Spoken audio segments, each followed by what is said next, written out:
Dear colleagues, it is an honour for the European Parliament to have the President of Slovakia, Zuzana Čaputová, with us here today.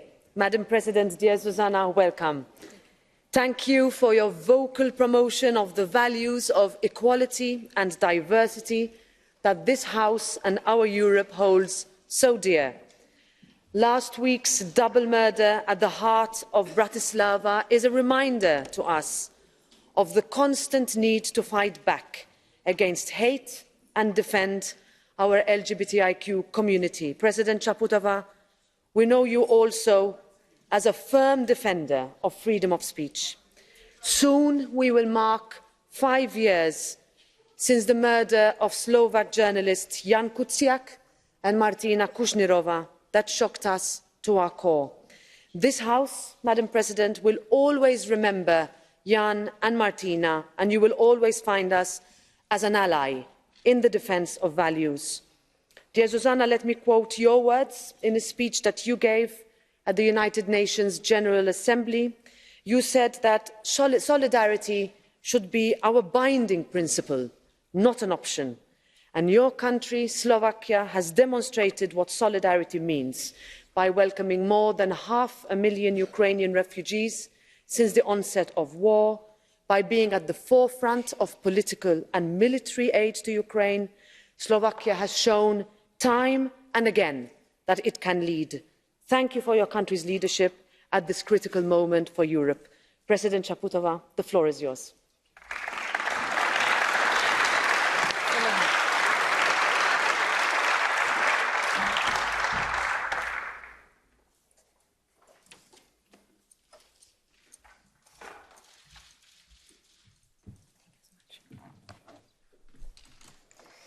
Madam President, honourable members, dear representatives of the Czech presidency of the Council, my fellow Europeans. It's an honour and privilege to be here and to address the beating heart of the European Union's democracy here in Strasbourg. This is a city where the modern concept of defending universal human rights was translated into concrete institutions. While serving a broader purpose, I see the European Parliament as one of them. My message today is simple.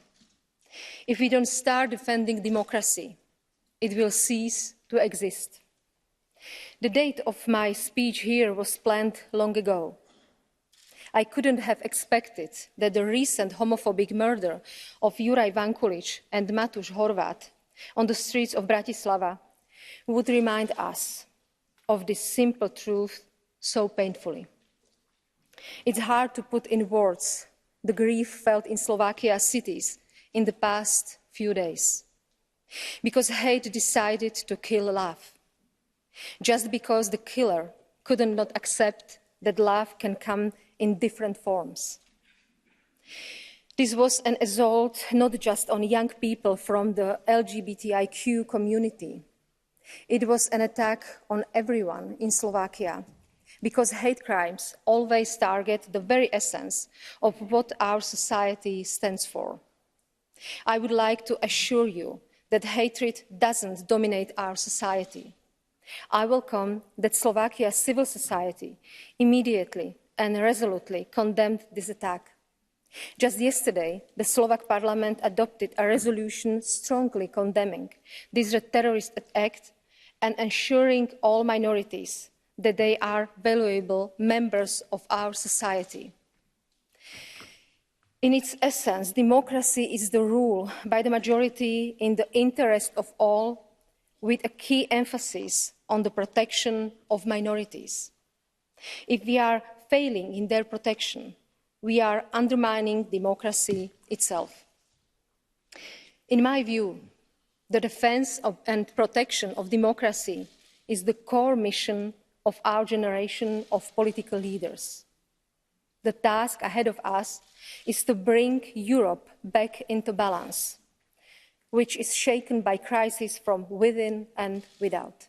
A balance between our rights and our commitments, between our security and our prosperity, which we have partly built through dependence on those who wish to destroy our democracy. A balance in which we can have different opinions, but where we are bound by the values of freedom, solidarity, and liberal democracy. And now, please allow me to switch into Slovak, so even here, into European Parliament's chamber, one can hear the beautiful Slovak language. Vážená pani prezidentka. Madam President, honourable members, the balance that I've mentioned has been threatened in the past 2 years by two major crises, the pandemic and the security crisis caused by Russia by invading Ukraine. As a European Union, we reacted the right way to both crises. In the pandemic, the national closing of borders and the race who would procure more face masks were quickly replaced by a common approach and solidarity. We started to recover our economy post-pandemic with the help of the resilience and recovery facility, and solidarity is shared also beyond our borders. We are today one of the biggest global donors of vaccines against COVID-19, and equally decisively have we reacted to the war that Vladimir Putin waged on the 24th of February against our eastern neighbour. Let us remember that this war only intensified on this gloomy February morning, that Russia waged this war long before, first by disinformation and propaganda, and since 2014 also in military way, with the clear goal to subjugate Ukraine or to destroy it. We have imposed the most extensive sanctions as the European Union against Russia, sanctions that have never been this extensive against any developed economy. We provide political, financial, humanitarian, and most of the countries, including Slovakia, also military aid to Ukraine. Very important is the European perspective that we offer to Ukraine, and I'm convinced that one day it will culminate in a full-fledged membership. With our aid, we have one goal: to achieve peace. However, peace has to be just. Otherwise, it would only be a temporary ceasefire. We have opened not only our homes, but also our hearts to those who had to flee war. Some 800,000 people crossed just the Slovak-Ukrainian border, and many of those remained in our country. And I'm very proud of the solidarity and aid that was offered by our citizens. Both crises left the Europeans not only with fear and worries, but also with the experience of a very strong Europe-wide empathy and unity. And this experience shows us that the best way to overcome any challenges that we face as a union is our unity, cooperation, and solidarity.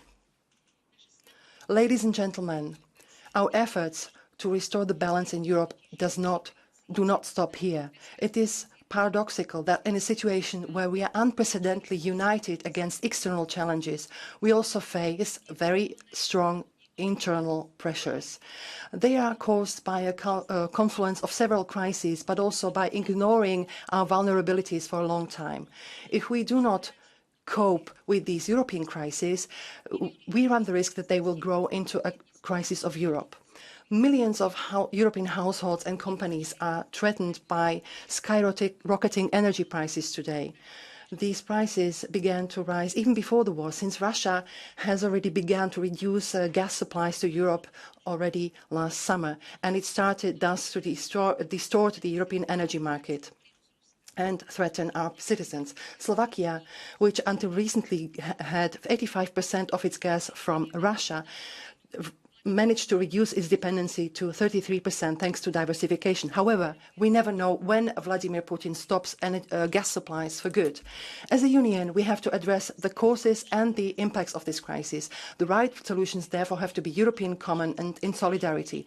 Those that will urgently help all in a difficult situation, all member states, and apart from compensations, will allow an agreement on a common gap on gas prices. We need to decouple the prices of electricity and gas because even today, countries such as Slovakia, generating most of its electricity from low-carbon sources, pay inadequately high prices for it. And therefore, I would like to ask you to support such solutions. However, apart from the consequences, we have to address the causes that brought us here. Never again may we remain on one supplier as a union, and never again may our economic model and prosperity depend on fossil fuels alone. The commitment to become a climate-neutral continent by 2050 can no longer be delayed or put in question. First and foremost, we have to help those who are hit the hardest by the energy crisis. But the goal is clear. We need to innovate our development model in order to use renewable energy sources to a greater extent and destroy our own planet less. We must become global leader not only in our climate commitments or ambitions, but also in implementing them. We will only survive if we restore the balance between our way of life and the planet where we live. Honourable members, today we face a crisis of democratic rules and their respect.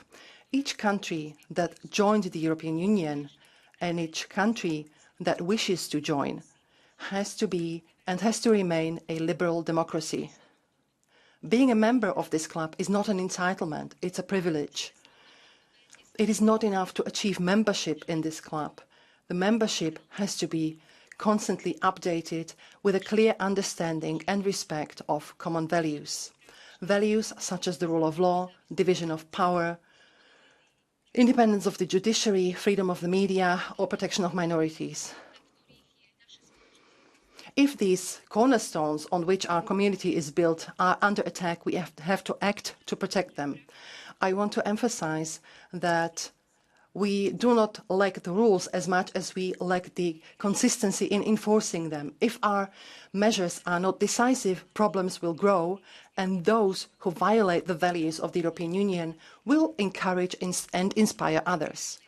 The very notion of liberal democracy is being misinterpreted, misunderstood, questioned and attacked by the extremes in many of our countries.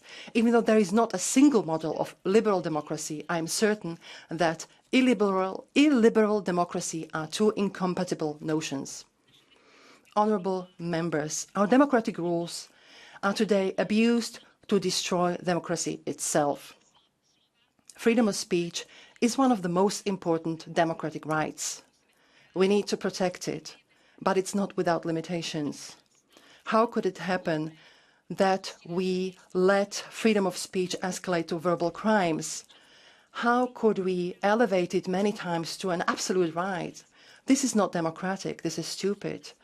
The freedom of speech cannot be a cover to spread intolerance, lies and disinformation. Nowhere is this problem more acute than in social networks. The radicalized teenager that killed 2 young men last week and injured a 3rd person in the streets of Bratislava was greatly inspired on social media. And before the murder, he published a long pamphlet on social network full of hatred against various minorities. This murder did happen in Slovakia, but the risk of such crimes concerns all of us. We witness a growing aggression against minorities and a growing right-wing extremism in many parts of Europe. The worsening of the socio-economic situation only enhances the confidence of radicals. We need to be aware that any attack based on hatred is an attack against the very values of the European Union that include equality, tolerance and respect of human rights. It seems that we take a similarly naive approach to social network as we take to other technological innovations without due caution. We use the benefits without knowledge and vigilance of their potential and obvious negative consequences. We use social networks without being fully aware as a society how their algorithms may harm us, how they deepen the polarization and enhance filter bubbles.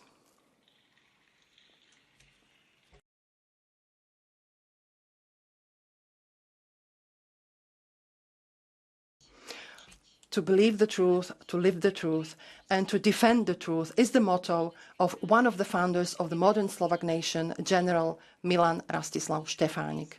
In public space, it has to apply even when it seems that it would be more efficient to shout loudly, regardless of the quality or truthfulness of the statement, instead of listening to each other, engaging in dialogue, and caring for facts.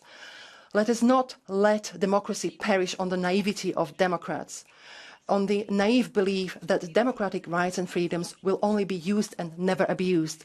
Let us not forget that every right is at the same time an expression of responsibility and vice versa. And if we do not protect democracy, it may happen that we will be the last generation to experience it. Its protection is the main task of our generation of political leaders. Therefore, we have to take appropriate steps in this area at national level. It is good that the European Parliament adopted the Digital Services Act, and I also welcome the European Democracy Action Plan. What is illegal offline has to be illegal online.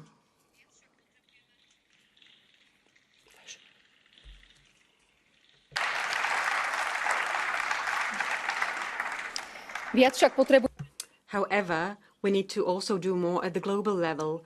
The business model of social platforms is based on the use of the lowest human emotions and impulses. Social platforms are not just operators of the proverbial information pipelines, because their profit is directly proportional to how much hatred, how much aggression, lies, and disinformation flows through these pipelines. They must therefore bear reasonable responsibility for the content that is published on them. Madam President, honourable members, the challenges I'm talking about today make the European Union more fragile than we may realise and admit. The economic, security and energy crisis, the ongoing fragmentation of our societies, and the pressure of illegal migration, these are all breeding grounds for extremism. In many member countries of the Union, one election cycle is enough today, and in the parliamentary benches, even here in this House, in your seats, there can be a majority that does not want to build Europe, but destroy it. Therefore, we must not be naive, we must not be lax and defensive, but on the contrary, we must be persistent, courageous and self-confident in the defence of our common values. Despite the inevitability of solving many crises, and perhaps precisely because of it, we must not forget that the performance of politics, as such, should be based on very clear values. That is, on the value that we have to defend as politicians. If we believe and stay true to these principles, this will not be a show of weakness, but the contrary. The first president of Czechoslovakia, Tomáš Garrigue Masaryk, already said 100 years ago that democracy is not only a political system, but first and foremost is a moral system. Let's all think about it when carrying out our mandate, which is a responsibility and an obligation towards our citizens. If we perceive democracy in this sense, I am sure that we will manage the crisis we are facing today and thus fulfill our mission to be the guardians and protectors of democracy, of European values and of the balance. Thank you.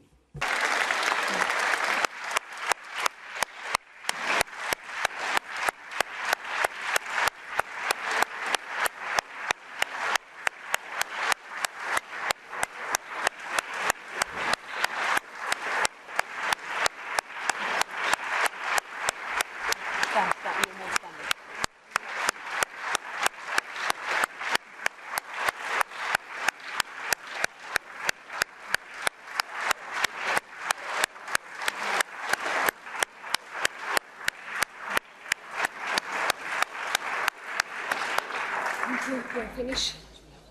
Thank you so much.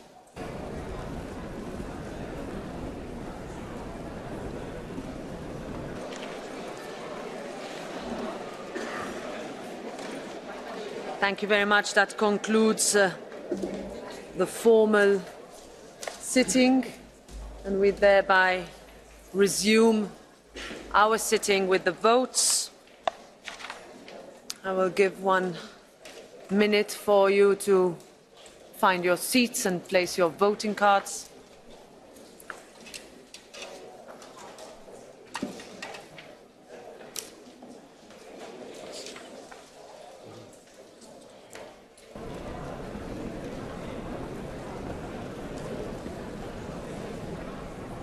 I